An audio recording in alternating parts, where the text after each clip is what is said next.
Assalamualaikum warahmatullahi wabarakatuh.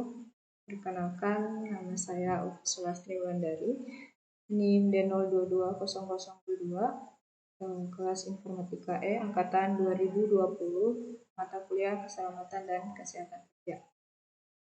Di sini saya akan menjelaskan konsep dasar keselamatan dan kesehatan kerja, yaitu pengertian keselamatan dan kesehatan kerja adalah sebuah kondisi di mana para karyawan terlindungi dari cedera yang disebabkan oleh berbagai kecelakaan yang berhubungan dengan pekerjaan. Kesehatan kerja adalah sebuah kondisi di mana para karyawan terbebas dari berbagai penyakit fisik dan emosional yang disebabkan oleh pekerjaan. Ada pula tujuan keselamatan dan kesehatan kerja yaitu universal. Yang pertama, mencegah terjadinya kecelakaan. Yang kedua, mencegah agar kecelakaan yang serupa tidak terulang kembali. Dan terakhir, menjamin pekerjaan dapat mengembangkan potensinya sesuai harkat dan martabatnya sebagai manusia.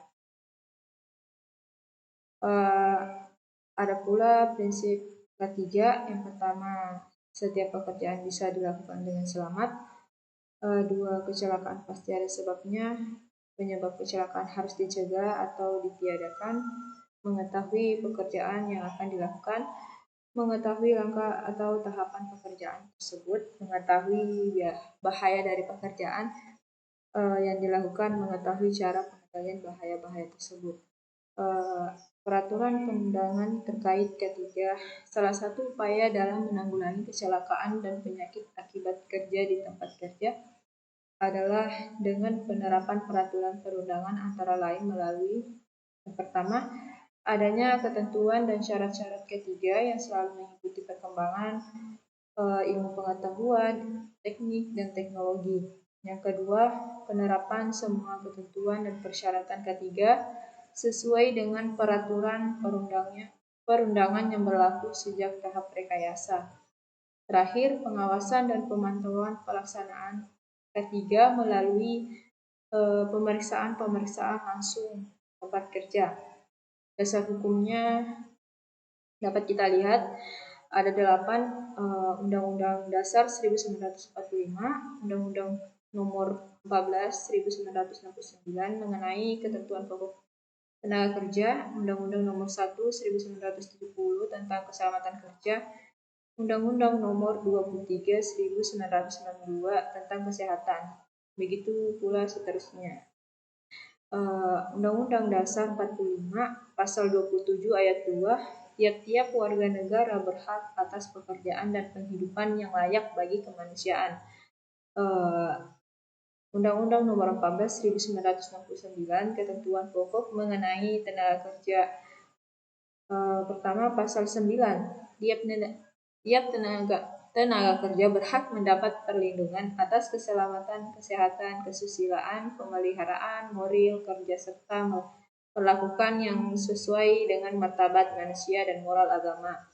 Pasal 10, pemerintah membina perlindungan kerja yang mencakup keselamatan kerja, kesehatan kerja, dan izin perusahaan, norma kerja, pemberian ganti rugi, perawatan dan rehabilitasi dalam hal kecelakaan kerja.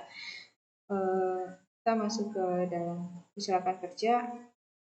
Kecelakaan kerja yang berhubungan dengan hubungan kerja di tempat kerja, penyakit akibat kerja, kebakaran atau peledakan atau bahaya pembuangan limbah, kejadian berbahaya lainnya. Kecelakaan kerja yang terjadi berhubung dengan hubungan kerja termasuk penyakit yang timbul karena hubungan kerja. Demikian pula kecelakaan yang terjadi dalam perjalanan berangkat dari rumah menuju tempat kerja dan pulang ke rumah melalui jalan yang biasa atau wajar dilalui. Penyebab kecelakaan ada 3, itu yang pertama tindakan karyawan yang tidak aman, jadi tanggung jawab pengawas dan tindakan atau kelakuan karyawan. Kedua, kondisi kerja tidak aman, itu alat atau perlengkapan yang tidak aman dan keadaan yang tidak aman di luar kemampuan manusia, itu terjadi karena kehendak Tuhan. Alat pelindung diri adalah pakaian khusus atau peralatan yang dipakai petugas untuk memproteksi diri dari bahaya fisikal, semisal biologis, bahan infeksius. Tujuannya yaitu melindungi tubuh dari bahaya pekerjaan yang dapat mengakibatkan penyakit atau kecelakaan kerja. Bahan beracun dan berbahaya. Menurut Bapedal 1995, B3 adalah setiap bahan sisa atau limbah suatu proses kegiatan produksi baik pada skala rumah tangga, industri, pertambangan, dan sebagainya yang mengandung bahan B3 karena sifat toxicity, flammability, reactivity, dan corrosivity, serta konsentrasi atau jumlahnya baik secara langsung maupun tidak langsung dapat merusak, mencemarkan lingkungan atau membahayakan kesehatan manusia. Adapun berdasarkan Undang-Undang Nomor 32 Tahun 2009 tentang Perlindungan dan Pengelolaan Lingkungan Hidup, limbah bahan berbahaya dan beracun yang selanjutnya disebut limbah B3 adalah sisa suatu usaha dan atau kegiatan yang mengandung B3. Nah, pengendalian kebakaran, kebakaran adalah api yang tidak terkendali. Kebakaran terjadi karena ada 3 unsur yang bertemu. Yang pertama bahan bakar BBM, udara, O2, oksigen. Titik nyala. Kebanyakan kebakaran hanya terjadi jika ketiga unsur tersebut bertemu. Bahan bakar padat, bahan bakar cair. Ergonomi. Definisi ergonomi menurut Woodside dan Kochurek 1997 adalah kajian integral antara pekerjaan alat, tempat, dan lingkungan kerja, yaitu lingkungan di mana pekerja dapat melakukan pekerjaan dengan aman dan nyaman.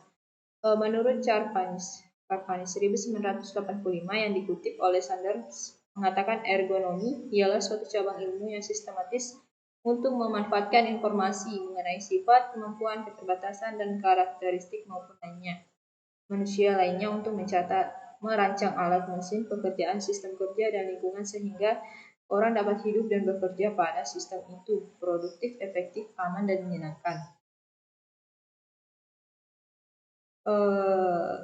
Sanders dan McCormick 1985 mendefinisikan ergonomi dengan pendekatan 3 unsur. Pertama, fokus ergonomi, interaksi manusia dengan produk, peralatan, fasilitas, produser, dan lingkungan kerja maupun tempat tinggal di mana dalam perencanaan dengan produk, peralatan, fasilitas, prosedur, dan lingkungan masalah, kapabilitas, keterbatasan, dan kebutuhan manusia menjadi pertimbangan utama.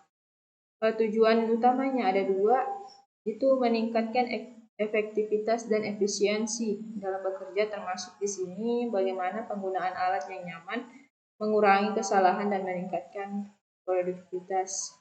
Yang kedua, mengembangkan keselamatan, mengurangi kelelahan dan stres, penggunaan dan menyenangkan, meningkatkan kepuasan kerja, dan meningkatkan kualitas hidup. Yang terakhir, pendekatan ekonomi. Ergonomi ialah secara sistematis mengaplikasikan informasi yang relevan tentang kapasitas manusia, keterbatasan, karakteristik tingkah laku, motivasi untuk mendesain produser, dan lingkungan yang mereka gunakan.